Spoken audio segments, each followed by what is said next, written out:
Magandang hapon po sa ating lahat mga kabayan. Meron naman tayong bisitahin ngayon.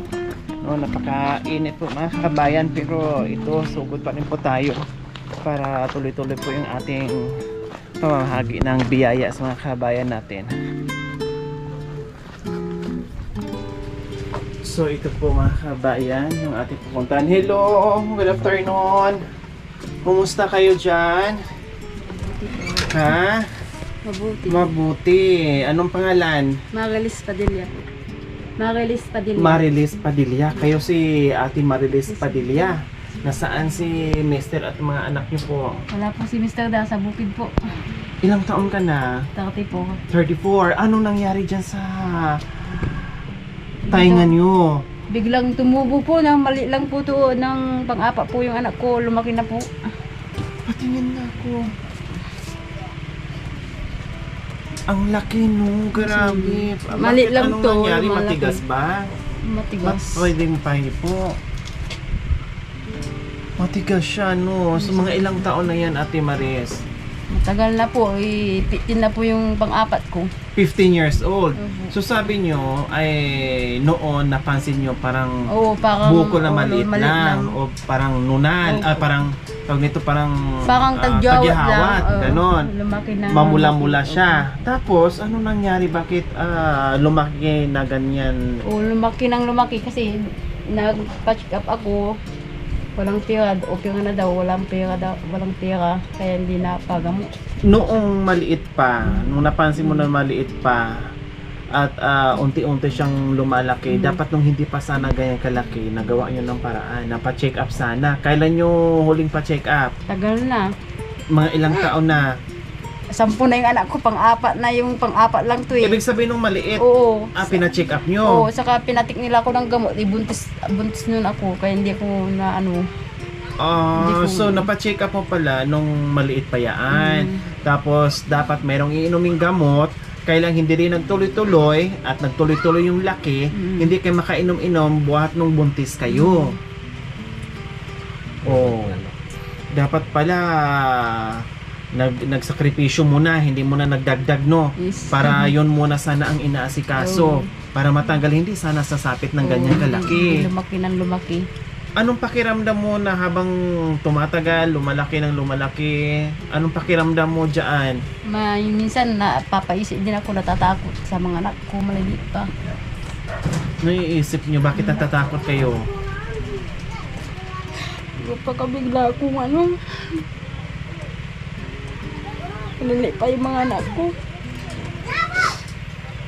Walang tumutulong sa amin kasi nagtitinda lang yung asawa ko ng isda. Sa palengke or yung nilalako? Sa mga bagyo-bagyo po. Yung nilalako niya. Masakit ba? Hindi. Kumikirot? Minsan pag taglamig, kumikukot din. Kumikirot siya. Mhm. So matagal na pa na hindi mo napatingnan. Hindi Na na hindi po. mo na napatingnan. Hindi Tapos hindi mo na nabibili yung gamot dati na ibinigay sa inyo, hindi nyo na continue. So kailangan ipa-check up mo uli yan. Malamang pagagalitan kayo ng doktor na bakit ngayon lang kayo bumalik uli kung kailan na sobrang laki na at lumubo. Eh sabi mo nga natatakot ka dahil sa dami ng anak. No, ilan po ba ang anak nyo? Bakit nasabi nyo natatakot 10 kayo? na po. 10 na. 10 na ang anak Yes, nyo? Ang panganay nyo ay 18, mag-i-18 lang. 18 years old. Tapos ang bunso ay Yun o, yung nakaduyan, 5 years, 5 5 months. years. O tama 5 na yan, months na. Ate Marisa. Tama na. Kasi sabi mo nga, natatakot kayo na maiiwan o matatakot kayo kung anong mangyari sa inyo kasi may maiiwan ng mga bata na umaasa sa inyo. Naintindihan ko yung kung ano sinasabi mo, kung ano ibig sabihin. So ngayon, iwasan mo muna, no? Iwasan mo muna. Ay, hindi lang talaga iwasan. Talagang stop na. Stop na. Tama na yan dahil sobra-sobra na yan Oo, sa puta. marami na sila eh. Marami, no? Hindi lang marami, Bukos talagang lalaki na, puro marami na lalaki. sila. Puro lalaki. O, 2 lang yung babae ko, panganay, saka yung pang-apat. Oh, wala ka nang hahabulin pa. Dapat hindi rin maghahabol kung walang hahabulin. Hindi yung tamang paraan na pag walang lalaki, kailangan hahabol. Pag walang babae, kailangan hahabol. Oo. Hindi, paano pag hindi kayo binigyan ng babae at lalaki, kundi abot ng 20 yung anak nyo o ang magsakripisyo yung mga anak o tulad yung ginawa mo, no, ay hindi mo na iwasan na dumami yung anak tapos napabayaan mo yung dito sa tainga mo. Patingin uli ako. Hindi siya nagaano Ate Maris, walang butas, hindi nabilik, hindi walang tulo. Walang tulo. Oh, yung ito siguro yung sinasabi mo na parang tagihawat noon, yung umusli dito na konti. Maris, o kumusta? Saan na yung mga bata na sinasabi yung 10? Pumasok yung mga, Ilan yung natira? nandito yung mga maliliit. Nandiyan yung maliliit. Tulog sila yung dalawang kambal ko. Ay, may kambal kayo. Saka yung huli yung maliit. Na 5 years. Gusto po yung 5 years na. 5 years old. Baby. 5 years old o 5 months? Months. Ano Oh, 5 taka months. naman ako? 5 months pa pala. Yung kambal, yung parehas ang damit. Yan, tapos ito. Oo. Diyos ko, ayan po mga kabayan. Kaya pala lalong dumami siyam lang dapat ang anak ni Ate Maris. Nagiging 10 dahil may kambal. No, halos sila. Ate Marilis, so tali na kayo. Hindi pwede sa akin daw. Yung IUD lang daw sa akin. May ano ko dito. Hindi pwede. So, ayun hindi pwede. pwedeng Paris IUD. Yung IUD lang pwede sa akin. So, hindi pa Yung tali. Hindi. Si Mister ang talian mo. Ha? Palikod, wag paharap. Para hindi delikado, hindi nakatutok. Ay, Diyos ko, joke lang. Pinatatawa lang kita kasi naiyak ka na kanina dahil iniisip mo yung mga anak mo. O, tama yon. So, yan, palakihin mo muna, no? Para makapunta ka ulit sa ospital. And then, pa-check up ka. Kung anong sabi ng doktor, masunod mo. Hindi na naman ma-onsyami. Biro mo, yung pang-apat mo pa na anak noon ay hindi mo nagawa dahil na-onsyami ka dahil nadagdagan yung pag-anak mo. So, ngayon, nag-decide ka na hindi mo na... Saan yung nandito mga anak mo yaan? Ito po. Ito yung natira. Sino yung dalawa? Ay, dito lang. Mga kapitbahay. Ate, madalas ang trabaho ng asawa mo. Sabi mo kanina ay naglalako ng isda araw-araw yon. So, bukod pa doon, anong pa ang trabaho ng mister niyo? Wala na.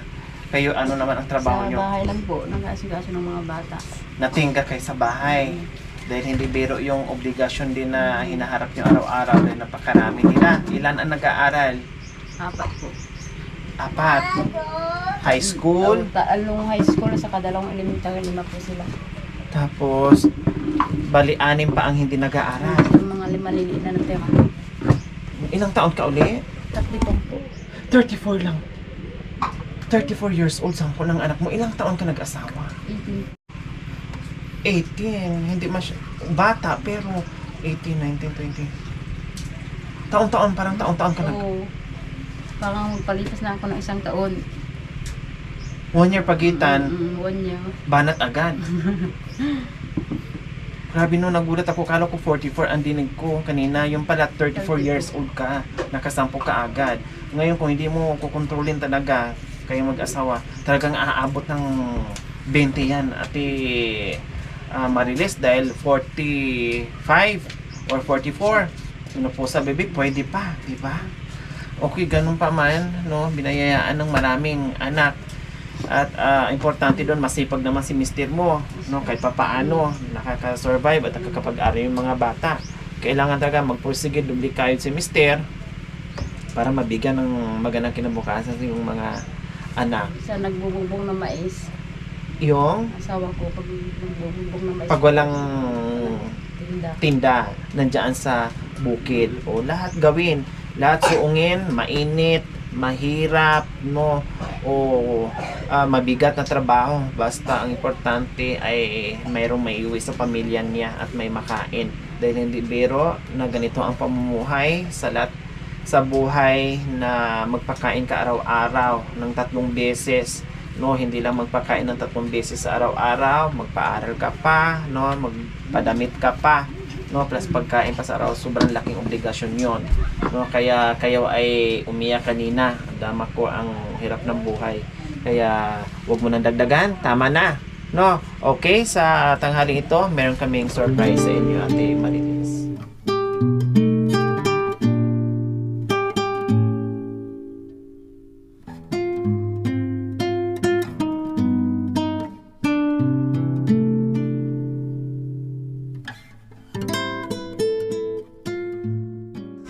maraming salamat po sa biyayang binigay nyo ngayon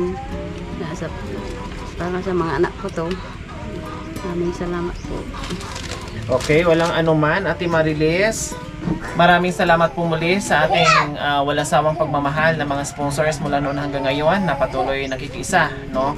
At yung panonood without skipping ads, pag-share, no? At sa ating mga sponsors, subscribers, followers, other members, viewers, commentators, sa lahat po na nakikiisa, maraming salamat po talaga. Siyempre magpapasalamat tayo sa walang sawang pagmamahal. Sir JSM ng Rabi KSA, shout out kay Ma'am Kat and Sir Albert from Rabi KSA, Saudi Arabia. Ma'am Rexy Cortez Hardelisa from Daly City, California. Sa rin sponsor from Maui, Hawaii. Ma'am Salvi Navilga Hidden.